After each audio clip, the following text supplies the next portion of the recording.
फिर भरपूर बनेगा।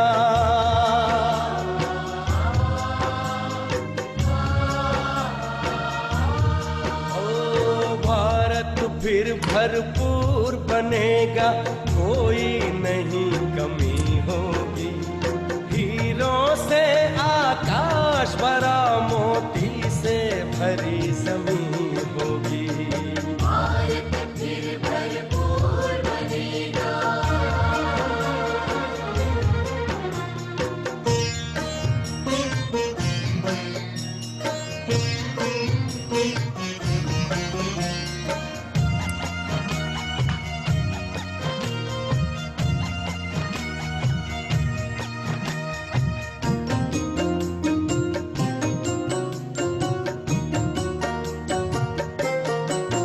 हर बालक कृष्ण कन्हैया सा, राधा सी हर बाला होगी। सुख शांति प्रेम पावनता की, वसुधा पहने माला होगी। हर बालक कृष्ण कन्हैया सा, राधा सी हर बाला होगी।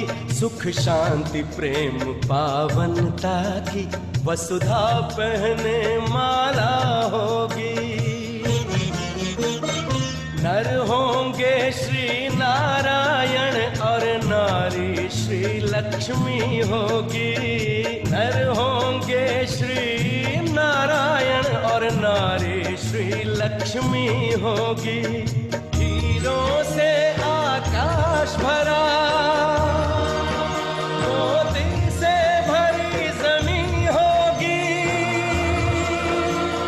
कोई नहीं कमी होगी। भारत फिर भरपूर बनेगा।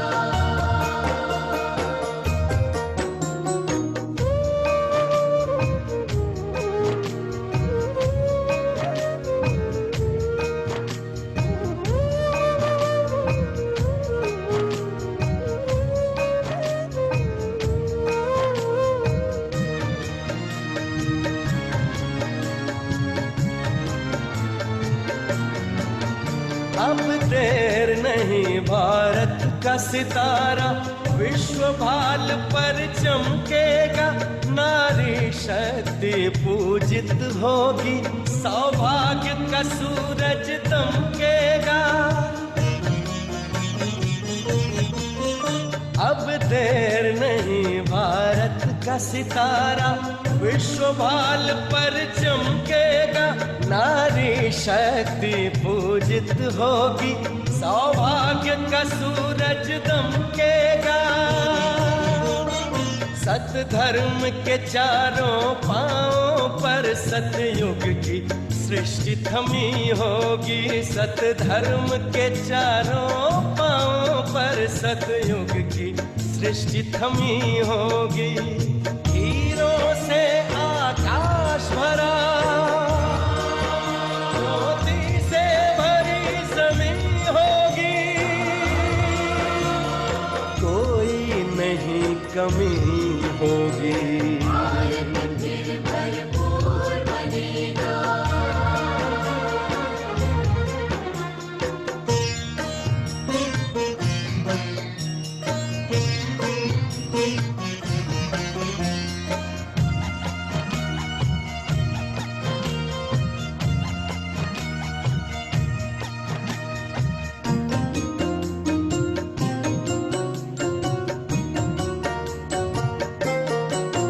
वही जगत गुरु यह भारत है, भगवान जहाँ पर आते हैं।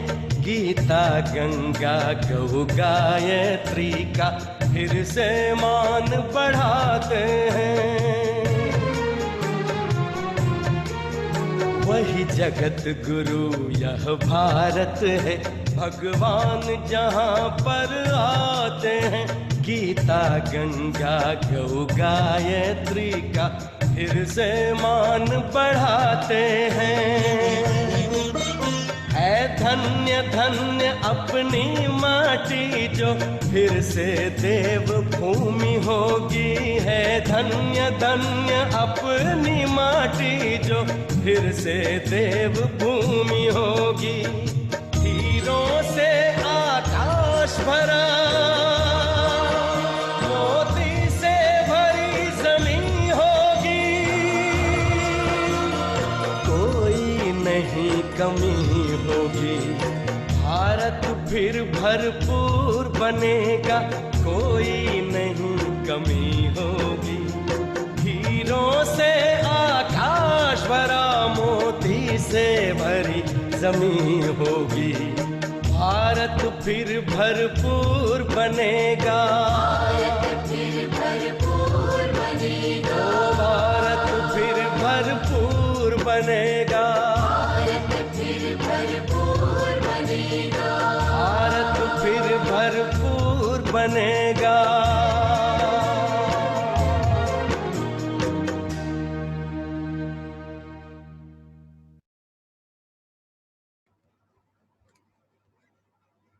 Om Shanti everyone.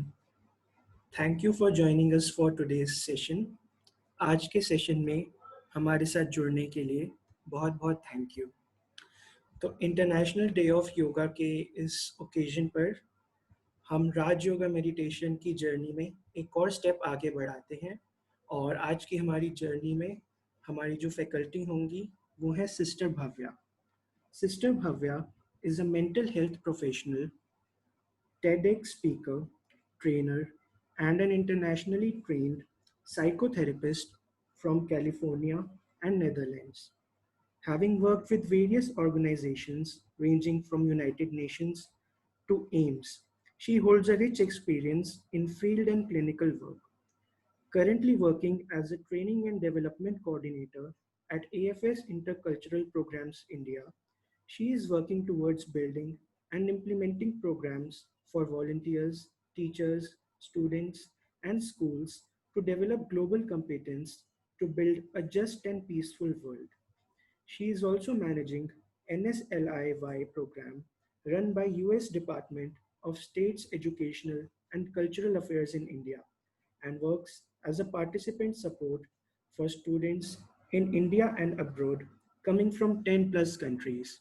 Sister Bhavya has been practicing Raj Yoga for over a decade now. So for today's session, I would again like to welcome Sister Bhavya.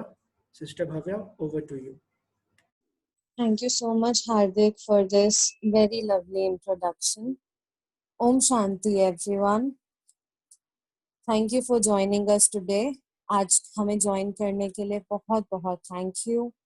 Happy international world yoga day to you. Last session में हमने जाना और समझा कि world drama क्या होता है, सृष्टि चक्र कैसे चलता है. इस 7-day कोर्स के 5th सेशन पर आने तक हमने डिवाइन नॉलेज की क्लैरिटी पाई और उसमें से कुछ पॉइंट्स हैं. मैं आत्मा एक चैतन्य शक्ति चमकता हुआ सितारा हूँ. सेकंड पॉइंट है परम पिता परमात्मा शिव हैं और वो भी एक चमकता हुआ सितारा है. वो निराकारी, निर्विकारी और निरअहंकारी है. थर्ड पॉइंट है हमने अपने घर परम धाम को जाना और राजयोग के महत्व को पहचाना. फोर्थ पॉइंट हमने सृष्टि चक्र और वर्ल्ड ड्रामा के 5000 वर्ष की साइकिल को पहचाना और समझा. अब आज इस 5th सेशन में हम जानेंगे और समझेंगे लॉ ऑफ कर्मा क्या होता है और भला कैसे काम करता है. हम समझेंगे पुनर्जन्म का साइकिल कैसे मनुष्य आत्मा मनुष्य जीवन में ही रीबर्थ लेती है. तीसरी हम ये चीज समझेंगे कि 4 युगों में भारत का राइज और डाउनफॉल कैसे हुआ.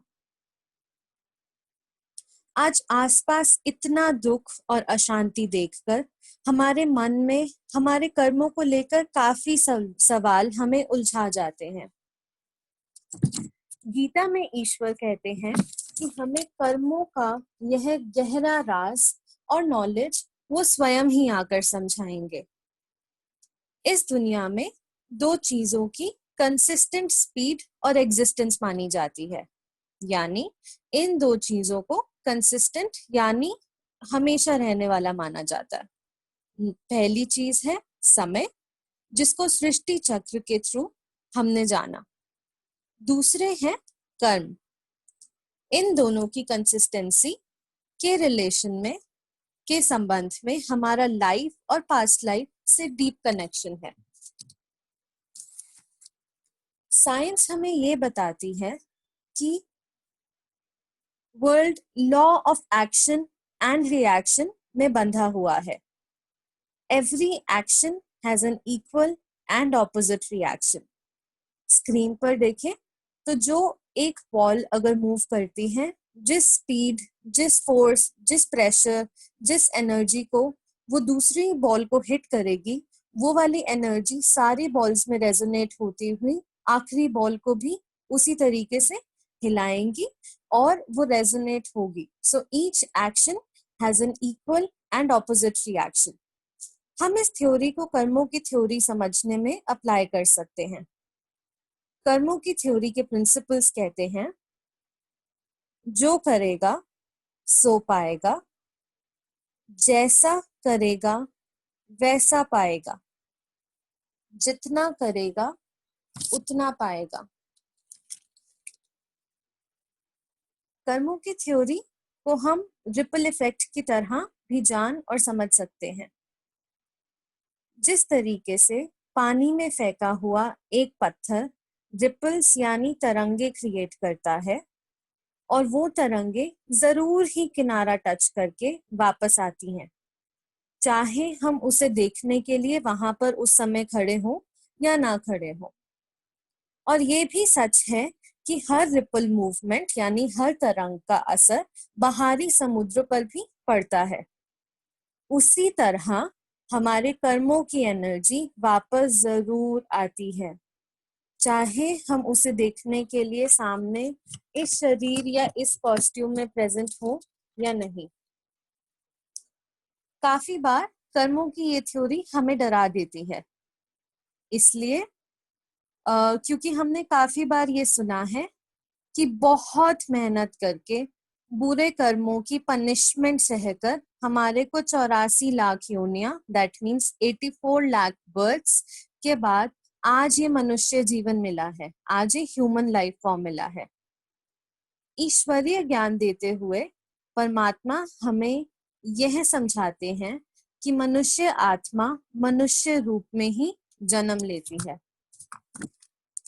लोग ऐसा भी कहते हैं कि जैसे किसी क्राइम करने पर गवर्नमेंट अपराधी को पनिशमेंट देने के लिए उसकी इंडिपेंडेंस छीन लेती है and for the time being उसके सारे सुख सुविधा बिहोल्ड कर लेती है, उसी तरीके से पाप कर्म करने वाली आत्मा, मनुष्य आत्मा को पनिशमेंट के तौर पर एनिमल यानी पशु योनि भोगनी पड़ती है, दुख एक्सपीरियंस करने के लिए।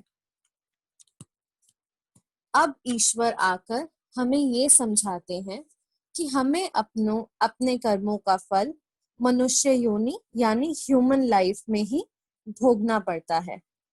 इसको एक्सप्लेन करने के लिए हमारे पास कुछ एग्जाम्पल्स हैं कि जैसे हम जानते हैं कि मनुष्य आज की डेट में ब्लाइंड, डेफ, डिजीज्ड यानी रोगी व कंगाल पैदा होते हैं, जबकि कितने पशु ऐसे हैं जिनको सोने की थाल में खाना व मक्खन परोसा जाता है, कार और मोटरसाइकिल्स पे सवारी कराई जाती है, सोफा और गद्दियों पे सोने को मिलता है, जबकि मनुष्यों की गरीबी और दुख बढ़ता ही जा रहा है। और अगर हम ये वाली बात सच भी मान लें कि आज बुरे कर्म करने वाले मनुष्यों की पॉपुलेशन से ज्यादा, तो अगर हम ये वाली बात सच भी मान लें कि 84 लाख योनियां हमें भोगनी पड़ती हैं। तो क्या आज मनुष्यों की पॉपुलेशन से ज्यादा एनिमल पॉपुलेशन नहीं बढ़नी चाहिए थी? हमारे पाप कर्म तो दिन ब दिन बढ़ते जा रहे हैं। कितने ही मनुष्य हमारे आसपास ऐसे हैं जो ठंडी से ठिठुरकर या फिर बीमारियों से पीड़ित होकर पटरी पर या फिर बहुत दुख और डिप्रेशन की वजह से अपना दम तोड़ देते हैं, जबकि एनिमल लाइफ टाइम्स या फिर पशु जीवन में हमें वैसा डिप्रेशन, सुसाइडल नेचर या फिर रोग देखने को नहीं मिलता। ये चीजें हमें सिर्फ यही दर्शाती हैं कि मनुष्य योनि, दैट मीन्स ह्यूमन लाइफ, भी भोगी योनि है। इसका एविडेंस साइंस के थ्रू एक मोडालिटी होती है, एक थेरेपी होती है। फोबियाज, डिप्रेशन, काफी मेजर लाइफ प्रॉब्लम्स को डील करने के लिए, जिसे हिप्नोथेरेपी कहते हैं। हिप्नोथेरेपी की एक प्रैक्टिस है पास्ट लाइफ रिग्रेशन, जिसके थ्रू आप सबकॉन्शियस माइंड में जाकर अपनी मेमोरीज रिट्रीव करते हो, मेमोरीज बाहर निकालते हैं पुराने लाइफ टाइम की, और उसके थ्रू भी ये प्रूव किया जा सकता है कि मनुष्य जो है वो मनुष्य योनि में ही जन्म लेता है। मैं as a past life regression therapist भी प्रैक्टिस करती हूँ, और मैं अपने ही एक्सपीरियंस से ये बता सकती हूँ कि मेरे आज तक किसी क्लाइंट ने किसी भी एनिमल लाइफ टाइम में रिग्रेस नहीं किया। माना मेरे पास आए कोई भी क्लाइंट किसी भी वजह से उन्होंने आज तक किसी भी एनिमल लाइफ टाइम को पशु योनि में वापस उसको पास्ट लाइफ की तरह रीलिव नहीं किया। बहुत सारी स्टोरीज और विज्ञापन ऐसे न्यूज़पेपर में भी छपते हैं जो हमारे को बताते हैं कि छोटे बच्चे जिनको अपनी पास्ट लाइफ याद है, तो उन्होंने शेयर किया कि उनका पुराना जीवन कैसा था, वहां पे जाकर विजिट किया, कुछ काम पेंडिंग रह गए थे उस लाइफ टाइम में, तो उनको जाके कंप्लीट किया और फिर वो मेमोरी वापस भूल गए। ये सारी चीजें हमारे को ये दर्शाती हैं और प्रूव करती हैं कि मनुष्य जो है वो मनुष्य योनि में ही जीवन लेता है। इसका एग्जाम्पल मैं आपको एक ट्रू स्टोरी से भी देती हूँ, एक्सप्लोरिंग कि कैसे एनिमल्स जो हैं वो भी एनिमल लाइफ टाइम्स यानी पशु जो हैं वो भी पशु योनि में ही जन्म लेते हैं। अमेरिका में मिस्टर एडवर्ड नाम के एक सज्जन अपनी वाइफ के साथ कार में कैलिफोर्निया की ओर जा रहे थे। एक जगह पहुंचकर उनके कार में उनके साथ बैठी उनकी पेट, जिसका नाम था डॉक्सी, वो बहुत एक्साइटेड हो गई, और इतना एक्साइटमेंट काफी अनयूजुअल लगा उनको, काफी सरप्राइजिंग लगा। उस एक्साइटमेंट में उसने 70 किलोमीटर पर आवर की स्पीड पर चलती हुई गाड़ी से कूद लगा ली। थैंकफुली उसे कोई चोट नहीं आई। जैसे ही वह गिरी वैसे ही वो उठकर एक फार्म की ओर भागने लगी। एडवर्ड ने तुरंत अपनी कार रोकी और वो उसकी तरफ डॉक्सी के पीछा करते हुए उस फार्म की तरफ भागने लगे अपनी वाइफ के पास।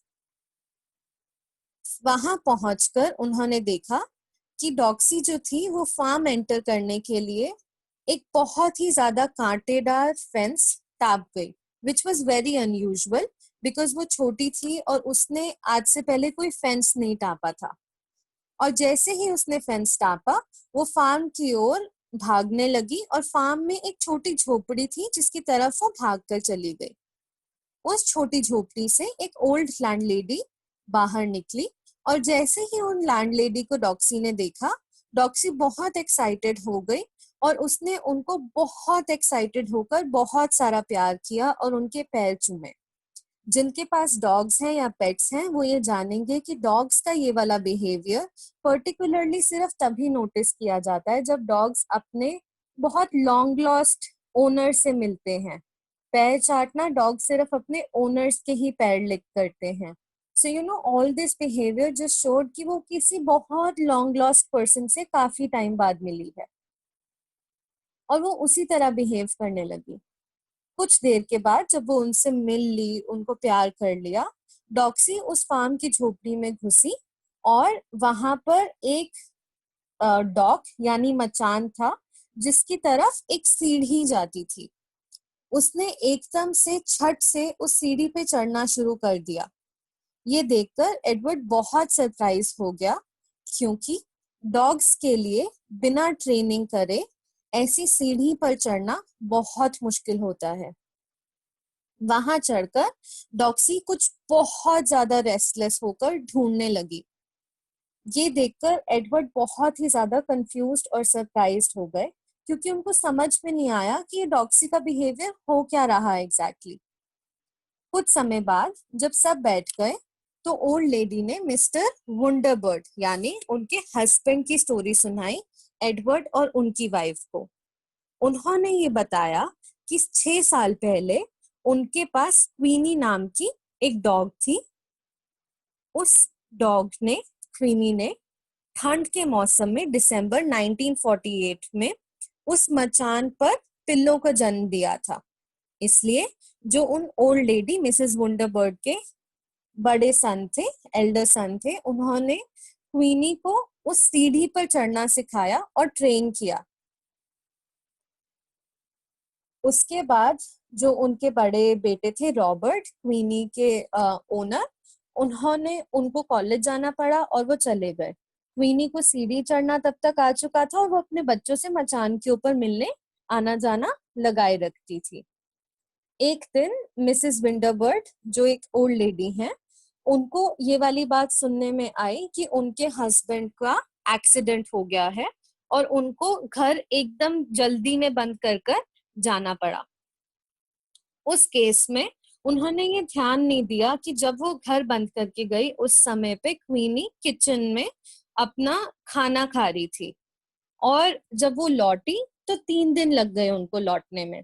इस समय में क्वीनी घर के अंदर बंद थी एंड हम इमेजिन ही कर सकते हैं कि वो कितनी रेस्टलेस थी अपने बच्चों को मिलने के लिए, जिनको उसने अभी ही जन्म दिया था। जैसे ही मिसेस वंडरबर्ड ने घर खोला, क्वीनी भागती हुई मचान की तरफ भागी, और क्योंकि सीढ़ी उस टाइम पे बर्फ हो रही थी, बर्फ पड़ रही थी, सीढ़ी चढ़ते हुए समय उसका पैर फिसला और वो एक कुल्हाड़ी के ऊपर जाकर गिर गई और उसी मोमेंट में उसकी डेथ हो गई। हम इस स्टोरी से ये रेफरेंस फाइंड आउट कर सकते हैं कि डेफिनेटली ही क्वीनी जो थी उसका नेक्स्ट लाइफ इनकारनेशन डॉक्सी के रूप में हुआ, क्योंकि डॉक्सी आज से पहले कभी फेंस नहीं टापा। उसने वो बिहेवियर एग्जिबिट किया जो एक बहुत लॉन्ग लॉस्ट, बहुत ही समय बाद किसी ओनर से मिलने के बाद डॉग एग्जिबिट करता है, डॉग दर्शाता है। उसने सीढ़ी पर चढ़ा जो एक डॉग के लिए बिल्कुल नॉर्मल नहीं है अनलेस एंड अनटिल उसको ट्रेनिंग मिली हो प्रॉपरली वैसा चीज करने की।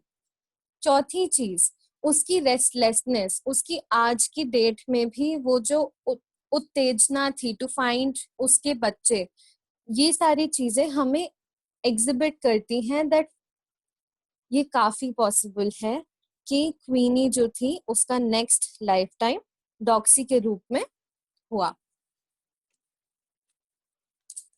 फिर भी हाइपोथेटिकली साइंस को मानते हुए अगर हम ये भी मान ले कि 84 लाख योनियां, दैट मीन्स 84 लाख बर्ड्स होते हैं, और इस थ्योरी को प्राइमरी मानते हुए हम ये कह दें कि मनुष्य जो है उसको 84 लाख योनियों में जाकर और जीने, दुख भोगने के बाद ही मनुष्य जीवन मिला, तो क्या ये सच नहीं कि आज का मनुष्य जीवन फिर खुश, सुखी और कंप्लीट होना चाहिए था?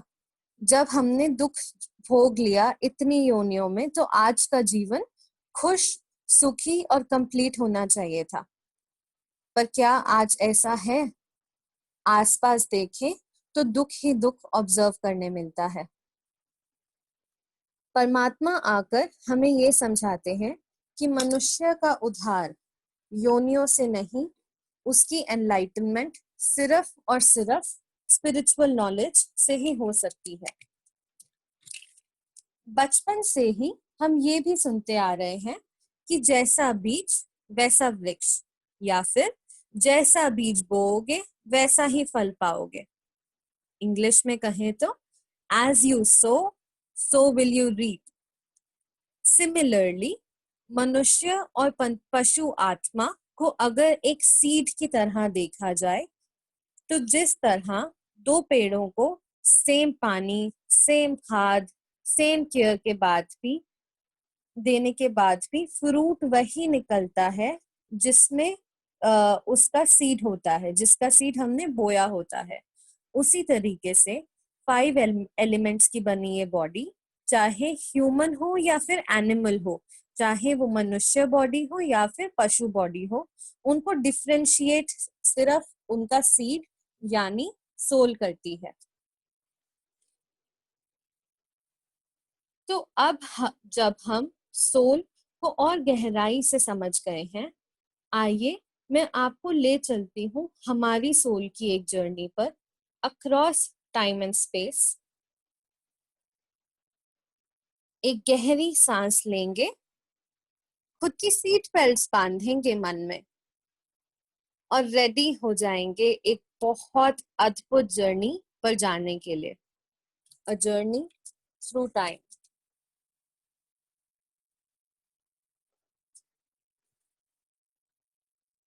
You can use the chat box to say yes if you're ready to go on this beautiful journey with me.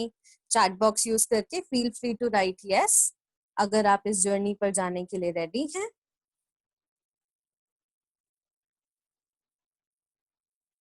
Thank you so much. तो आइए हम जर्नी शुरू करते हैं सतयुग यानी गोल्डन एज से। मैं सबसे पहले आपका ध्यान इस सोल की तरफ लेके जाना चाहूंगी, सोल की रिप्रेजेंटेशन के टुवर्ड्स। देखिए कितनी ब्यूटीफुल, कितनी चमकती और कितनी एनर्जेटिक गोल्डन लाइट में ये सोल है। सृष्टि चक्र में हमने ये समझा कि धर्म ड्रामा 5000 वर्ष का है और 84 जन्मों की कहानी है, 84 जन्मों की कहानी है। परमात्मा हमें समझाते हैं कि अपने 84 जन्म 84 कर्मों की कहानी को फोकस और ध्यान देकर समझो और फिर कर्म करो। तो आइए समझते हैं मनुष्यों के कर्मों का रिपल इफेक्ट किस तरीके से भारत के राइज और डाउनफॉल में रिस्पॉन्सिबल रहा। सीढ़ी तो आपने काफी देखी होगी, सीढ़ी माने लैडर, आपने काफी देखी होगी, लेकिन ये एक अमेजिंग सीढ़ी हमारे सामने ऐसी है जिसका रिलेशन हमारी सोल की डिप्लीटिंग एनर्जी और हमारे कर्मों की कहानी से है। एक मोमेंट लेंगे और विजुलाइज कीजिए अपने आसपास एक बहुत बहुत पावन नेचर, ऐसी नेचर जो अपने प्राइम स्वरूप में है, ठंडी और शीतल साफ हवा और पानी है। आसपास शुद्ध भोजन और फ्रेंडली फौना यानी पशु पक्षी हैं। एक ऐसा टाइम जहां मानो नेचर परम धाम से 100% सोल्स को वेलकम करने के लिए रेडी है।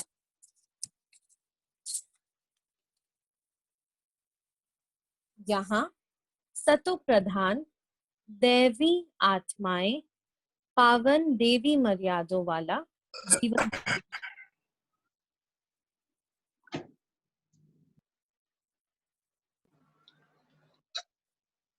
उनके बारे में यह कहा जाता है कि वह 16 कला संपन्न, संपूर्ण निर्विकारी, संपूर्ण अहिंसक, दैवी गुण संपन्न थे। क्योंकि वो देवी देवता पावन थे और श्रेष्ठ कर्म करते थे, इसलिए प्रकृति भी बैलेंस में थी। माना तब ना कोई प्राकृतिक प्रकोप होते थे और ना बॉडीली डिजीजेस यानी कोई रोग, थे, ना अन्न और धन की कमी थी, और ना ही कभी अनटाइमली डेथ यानी अकाली मृत्यु होती थी।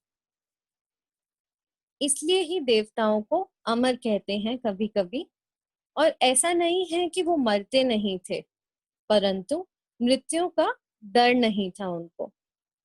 जब भी उनको ऐसा फील होता था कि अब इस चोले में, इस बॉडी में उन्होंने काफी साल बिता लिए हैं और अब एक नई पोशाक, नई ड्रेस लेने का टाइम आ गया है, तो वो अपने आसपास वाले सभी लोगों को इकट्ठा करते थे, उनसे विदाई लेते थे, और ये विदाई भी एकदम सेलिब्रेशन की तरह बन जाती थी, बिकॉज सोल कॉन्शियसनेस थी और ये चीज की रियलाइजेशन थी और नॉलेज थी कि सोल अमर है। देवी देवता सोल कॉन्शियस थे और सोल के रूप, चमक और एनर्जी, सोल का रूप और चमक और एनर्जी देखिए इस स्क्रीन पर।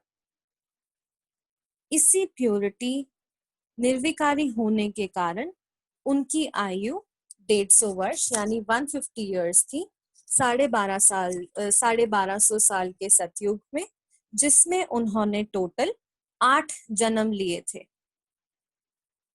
सतयुग में श्री नारायण और श्री लक्ष्मी का राज था और उन्हें सूर्यवंशी कहा जाता है। इस असीम सुख की दुनिया में 8 जन्म लेने वाली करीब 9 लाख देवी देवता होते हैं बिगिनिंग में। सतयुग के एंड आने तक ये पॉपुलेशन 2 करोड़ हो जाती है। क्योंकि यहाँ पर 8 जन्म लिए जाते हैं, इसलिए भारत काल में 8 नंबर की बहुत महिमा है। 8 नंबर को शुभ माना जाता है और कुछ एग्जाम्पल्स हैं, जैसे हम लोग 8 की माला सिमरते हैं, 8 मणकों की माला सिमरते हैं। सतयुग खत्म होने पे पॉपुलेशन 2 करोड़ हो जाती है देवी देवताओं की, और हम नेक्स्ट युग में एंटर करते हैं जिसका नाम है त्रेता युग। त्रेता युग यानी सिल्वर एज। एक मोमेंट लेंगे और सोल को देखेंगे। सोल अभी भी चमकता हुआ सितारा है, हाउएवर सोल की ऑरा गोल्डन से सिल्वर हो गई है।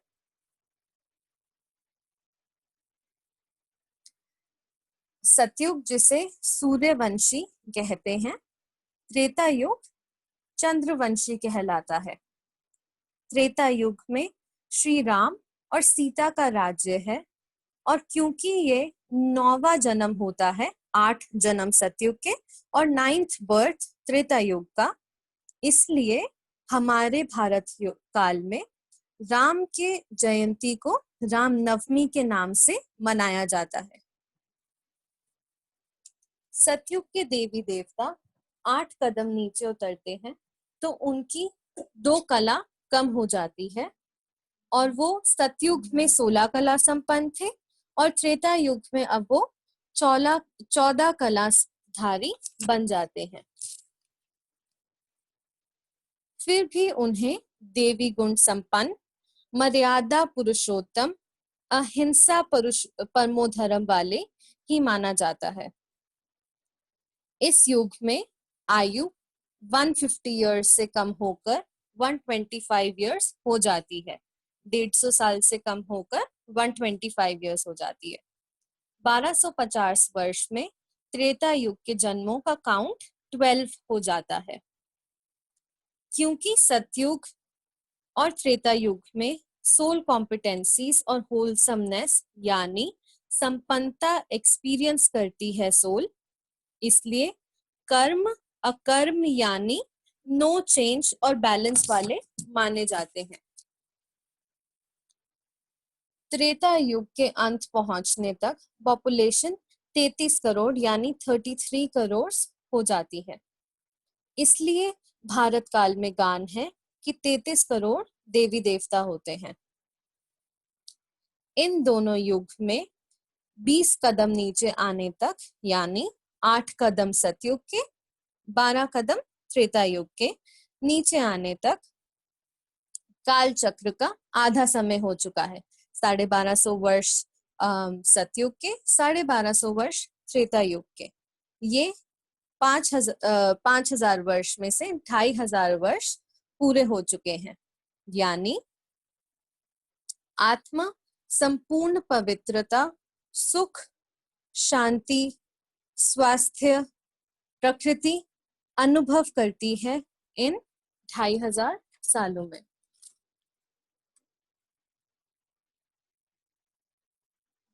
अगला स्टेप जो है सीढ़ी में, वो हमारे को डिस्चार्ज करवाता हुआ सोल को और नीचे की तरफ लेकर आता है। मैं आपका ध्यान लेके जाना चाहूंगी सोल की स्टेज पर।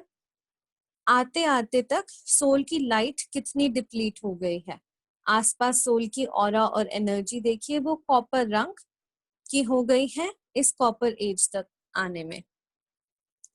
धीरे धीरे 20 जन्मों और आधे पहल के बाद आत्मा द्वापर युग यानी कॉपर एज में एंटर करती है। आधा काल खत्म होने पर आधी कलाएं भी कम हो जाती हैं। हमने सतयुग में 16 कला संपन्न कहा था, यहाँ पर आते आते आत्माएं 8 कलाधारी रह जाती हैं।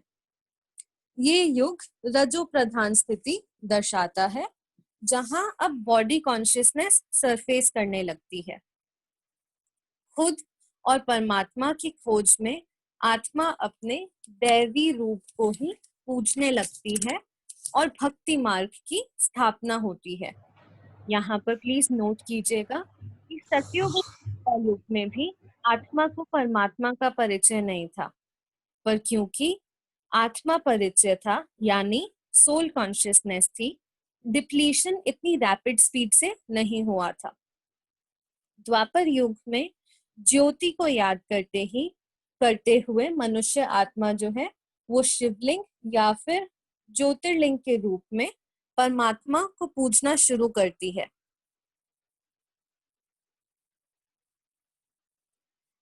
परमात्मा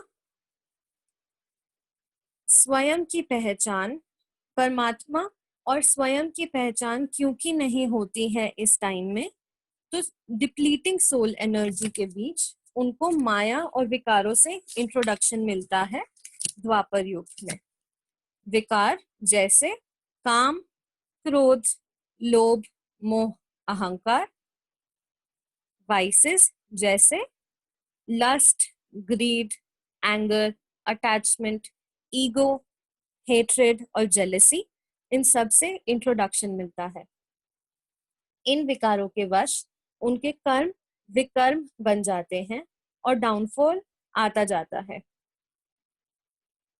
विकर्म वो कर्म हुए जिनका इंटेंशन, जिनका थॉट जो था उनके कर्मों के पीछे वो विकारों में था, यानी कोई ऐसा थॉट या कर्म जो लस्ट, ग्रीड, एंगर, अटैचमेंट जैसे विकारों में वश होकर कर्म किया गया है। मनुष्य आत्माओं ने अपने ही संपूर्ण स्वरूप को देवी देवता रूप में पूजना शुरू कर दिया इस युग में। तभी भी सेटिस्फैक्शन ना मिलने पर उन्होंने अपने पूर्वज यानी एंसेस्टर्स को भी पूजना शुरू कर दिया। यहाँ पर क्योंकि सेटिस्फैक्शन बिल्कुल कम होती जा रही थी, दुख आने लगा था वाइसेस में होकर, तो द्वापर युग में भक्ति मार्ग एस्टैब्लिश हुआ, भक्ति मार्ग स्थापन हुआ और उस चीज के बाद डिप्लीशन ऑफ सोल एनर्जी और ही आती गई। द्वापर युग में टोटल 21 बर्थ्स रहे, 21 जन्म रहे और अकाल मृत्यु शुरू हो गई, अनटाइमली डेथ्स शुरू हो गई, डिजीज शुरू हो गई।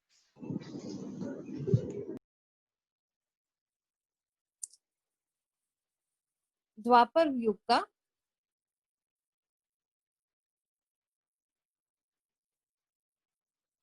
द्वापर युग की सीढ़ी से नीचे उतरते हुए नेक्स्ट स्टेप है कलयुग। द्वापर से युग कलयुग में जाते हुए सोल ने काफी डिप्लीट किया। नोटिस करें सोल की पिक्चर, डिप्लीटेड एनर्जी और शाइन।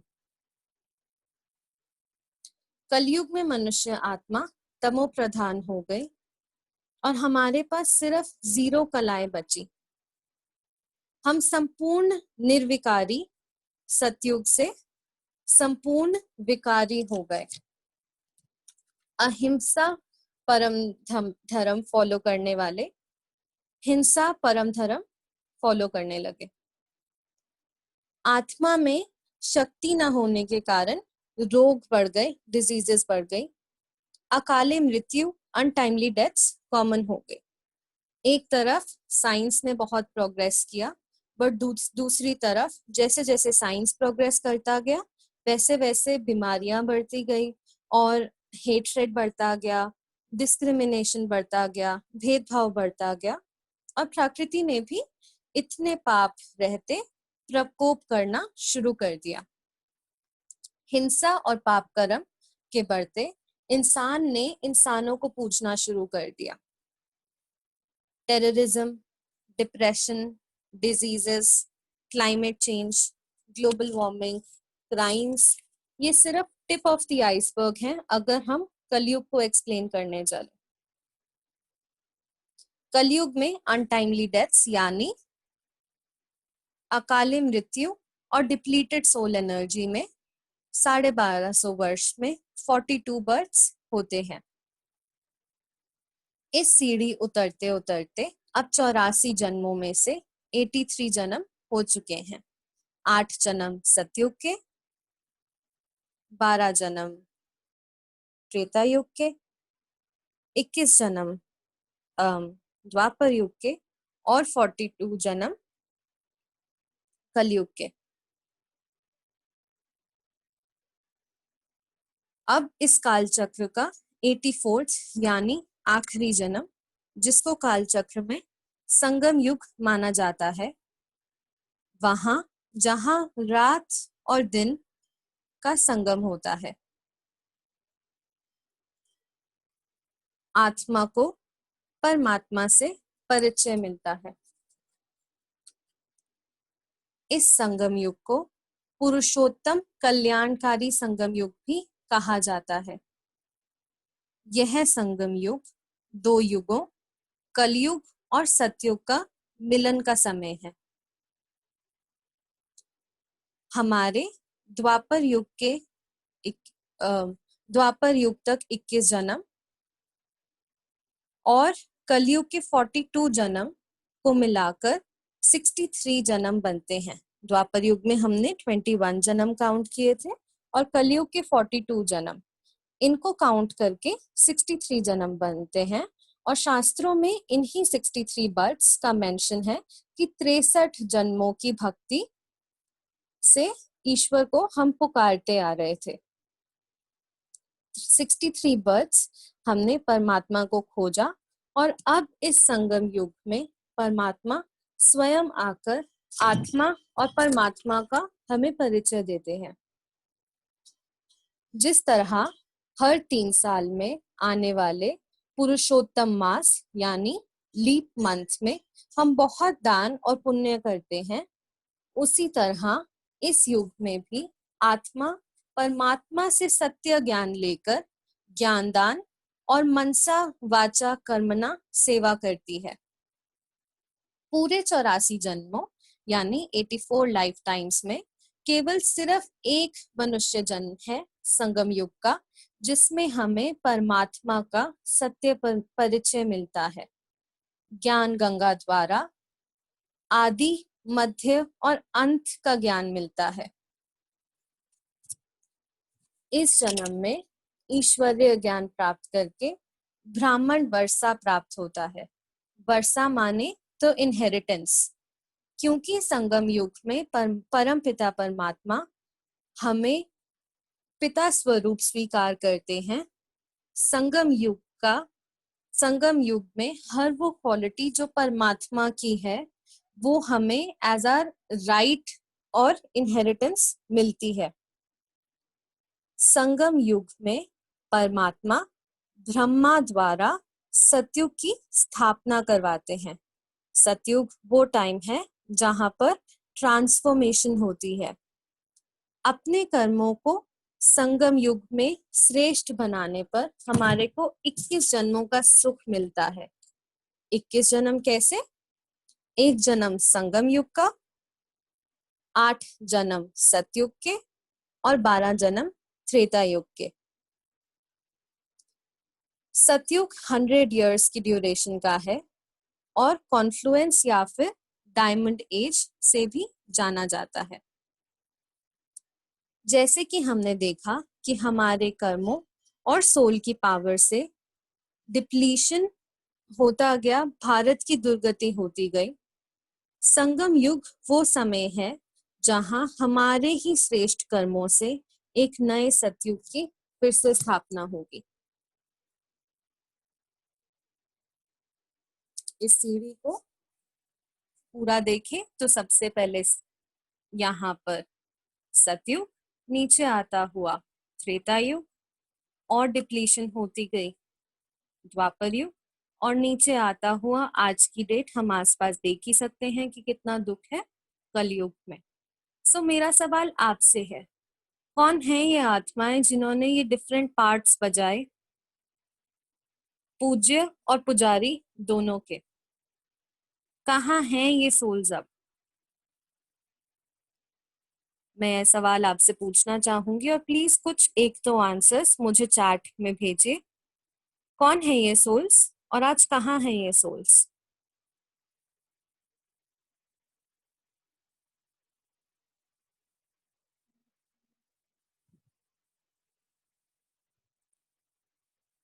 चैट में मुझे आंसर आया, हम ही हैं ये souls. Okay, thank you. We are the souls.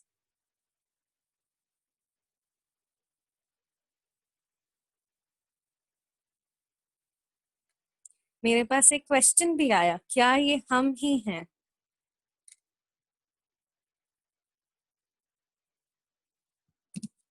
इसका आंसर है हाँ, ये हम ही हैं और ये हमारी ही जर्नी है कि कैसे हम एक डिवाइन स्टेज से आज के स्टेज पर आ गए हैं सोल की।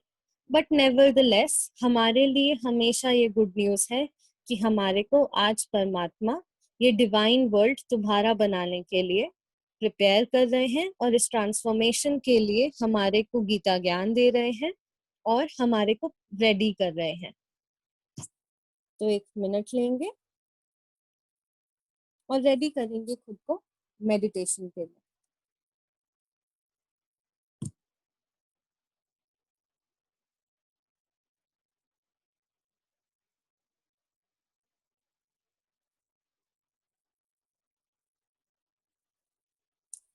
एक गहरी सांस लेंगे और अपना सारा ध्यान अपनी ओर लेकर आएंगे।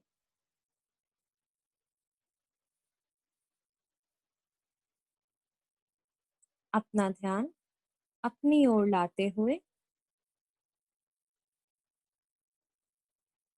अपनी सांसों पर ध्यान दें।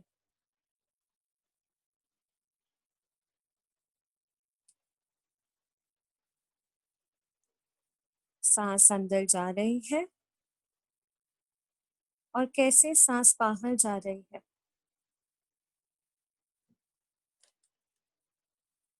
अपना ध्यान इस ओर लेकर आए।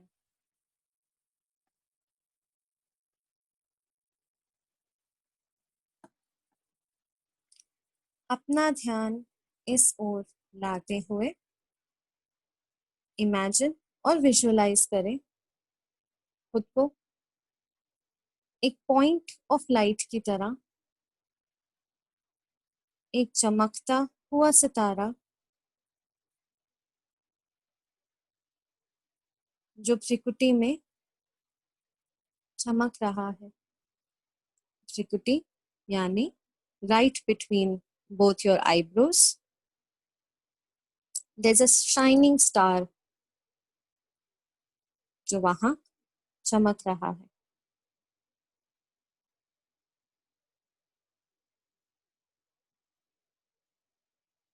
गहरी सांस ले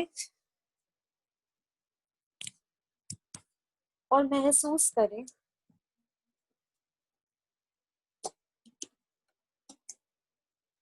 इस शाइनिंग स्टार की एनर्जी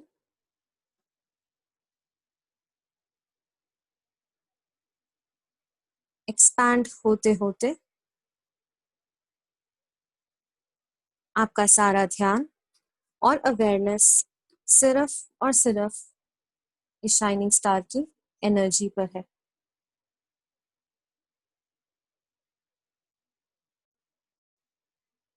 एक्सपीरियंस करें मानो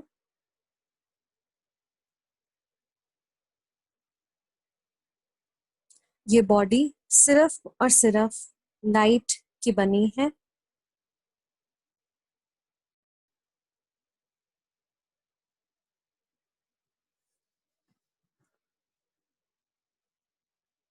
उस लाइट की जो ये शाइनिंग स्टार फोरहेड के बीच, त्रिकुटी के बीच एमिट करता है। एक और गहरी सांस लेंगे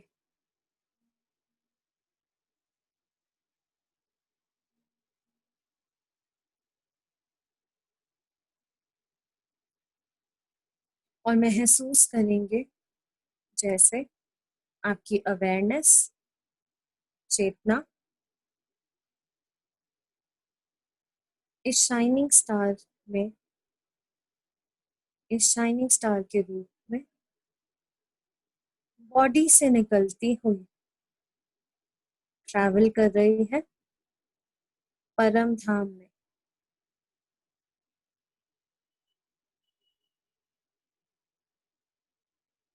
परम धाम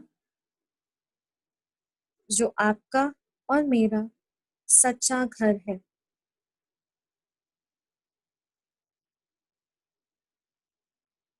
जहां लाइट के रूप में परम पिता परमात्मा शिव है। वो साइलेंस की दुनिया एक्सपीरियंस करेंगे। एज अ सोल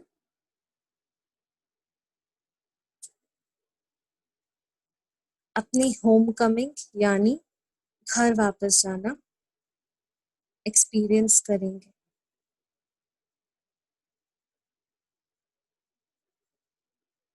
एक गहरी सांस लेते हुए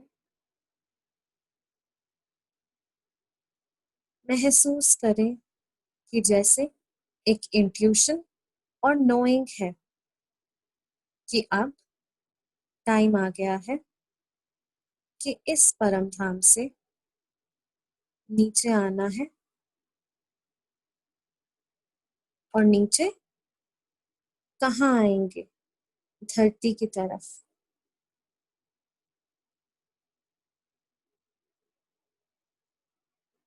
धरती कैसी? आसपास देखेंगे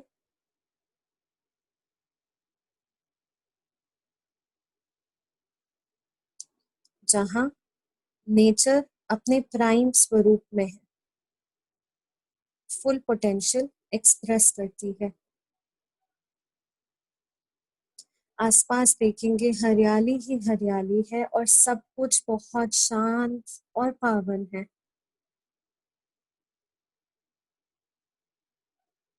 हवा ठंडी और शीतल है।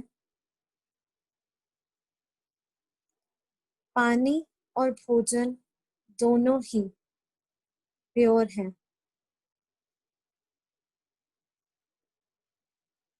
आसपास देखेंगे सब लोग आपस में मिलजुल कर रहते हैं।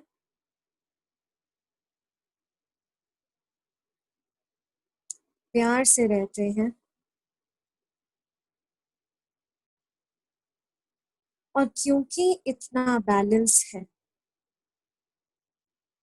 क्योंकि सोल इतनी प्राइम चार्ज्ड है, ये मनुष्य जीवन 16 कला संपन्न संपूर्ण निर्विकारी है।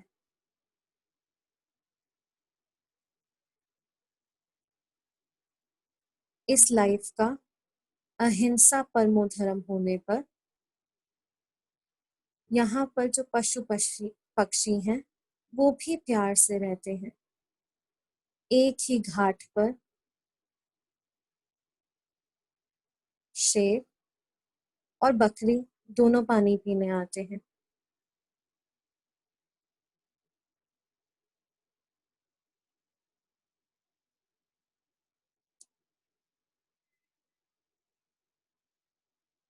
ऐसे राज्य में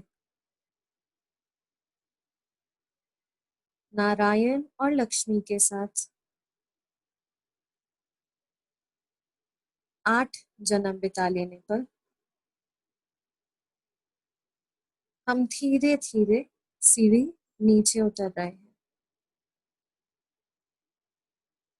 सीढ़ी नीचे उतरते हुए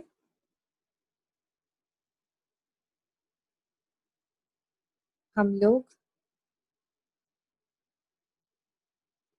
त्रेता युग यानी सिल्वर एज में कदम रख रहे हैं। यहाँ पर भी सोल की क्वालिटी सुप्रीम है, प्रिस्टीन है। हालांकि एक बैटरी की तरह सोल की कुछ एनर्जी कम हो गई है। इस स्टेज में हम 14 कला संपन्न है। अहिंसा अभी भी परमो धर्म है और आसपास सब लोग प्यार से रहते हैं। सुख है, शांति है। निरोगी काया है यानी नो डिजीजेस।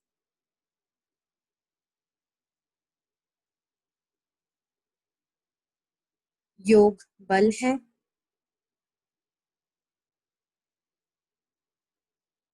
अब महसूस करेंगे कि सीढ़ी उतरते हुए इस त्रेता युग में 12 जन्म जीकर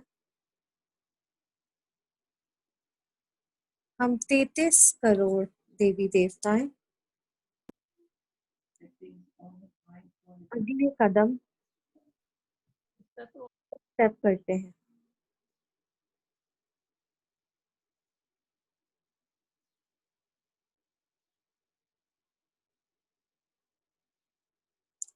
नेक्स्ट स्टेप है इस सीढ़ी पे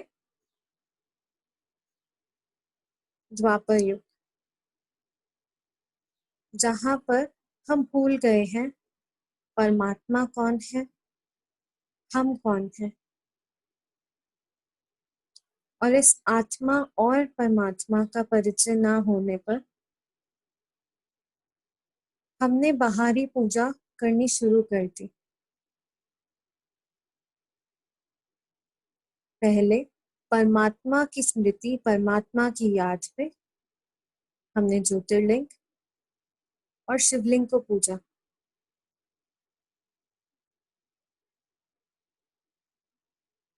खुशी और सुख ना मिलने पर मन विचलित हो गया और हमने अपने ही देवी स्वरूप को पूजना शुरू कर दिया।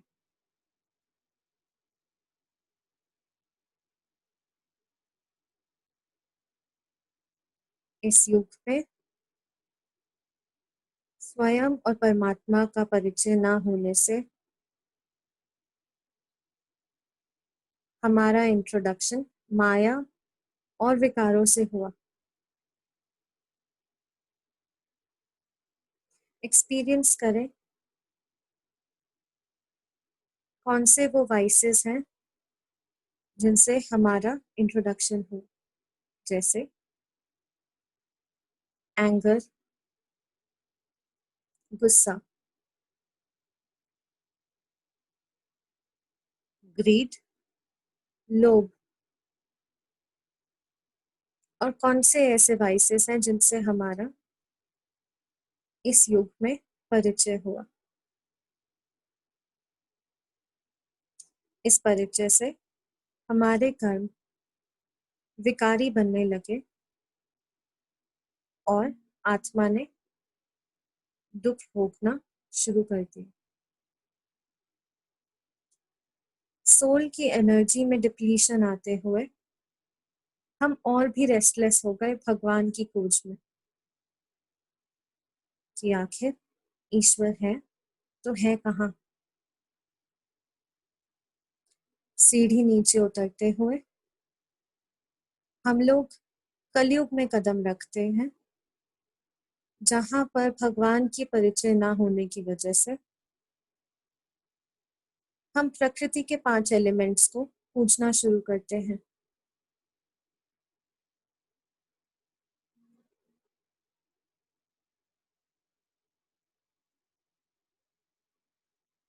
एक्सपीरियंस कीजिए,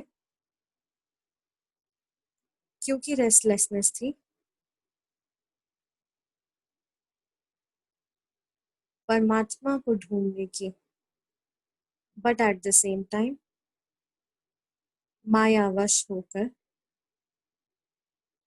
हमारे कर्मों पर भी प्रभाव पड़ा और जाने अनजाने में पाप कर्म हुए, जिनकी वजह से सोल की एनर्जी में डिप्लीशन आती गई, आसपास दुख बढ़ गया, अशांति बढ़ गई। कलयुग में दुख की चरम सीमा पहुंचने पर एक गहरी सांस लीजिए और एक्सपीरियंस कीजिए, ईश्वर हाथ खोलकर, परमात्मा हाथ खोलकर ब्रह्मा रूप में ज्ञान गंगा बहाने अपना परिचय और आत्मा का परिचय देने आज खड़े हैं।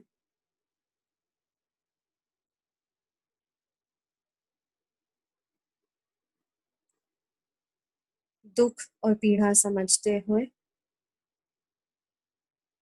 परम पिता परमात्मा हमें असीम सुख, शांति और प्रेम का अनुभव करवाने के लिए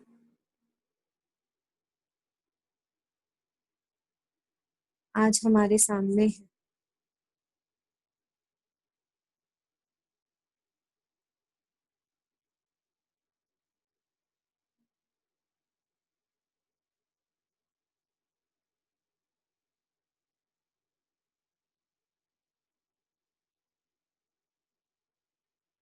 आज का वो समय है जहां पर ब्राह्मण जीवन में हमें वर्षा मिलता है, परमात्मा से योग लगाकर आत्मा तैयारी कर रही है फिर से सतयुग की स्थापना करने की।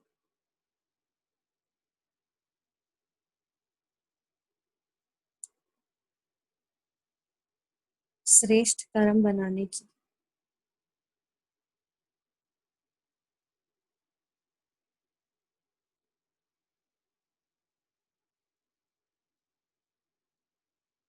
एक गहरी सांस लेकर परमात्मा का प्यार, सुख, शांति हमारी आज की लाइट की बॉडी में फ्लो करता हुआ एक्सपीरियंस करते हुए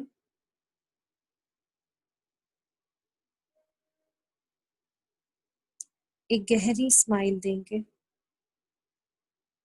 और खुद को लकी मानते हुए वापस अपनी सोल कॉन्शियस स्टेज में स्थित होएंगे। चमकता हुआ सितारा वापस भ्रिकुटी के बिल्कुल बीचों बीच right in middle of your forehead, back in your physical body. समय काल की एक जर्नी कर कर सोल वापस आज संगम युग में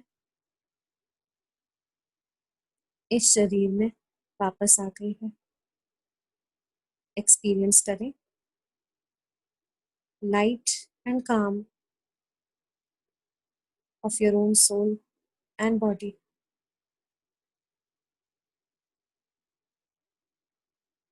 गहरी सांस लेंगे और खुद को अपनी बॉडी में वापस समेटेंगे।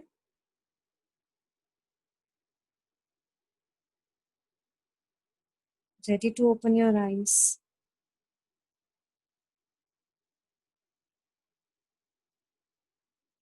Om Shanti.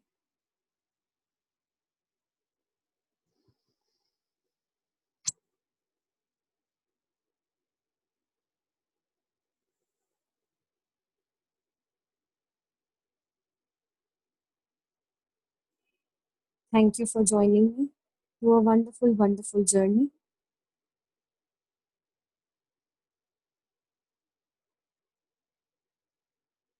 I hope आपको अच्छा लगा होगा। हर बार की तरह हम वेंसडे को एक क्वेश्चन आंसर सेशन रखेंगे। Thank you for sharing time with us. Om Shanti. मैं एंड सिर्फ इससे करना चाहूंगी कि हमारे जो कर्म होते हैं वो परछाई की तरह मनुष्य के साथ रहते हैं, इसलिए श्रेष्ठ कर्मों की शीतल छाया में रहो। Om Shanti. Have a very, very nice day ahead.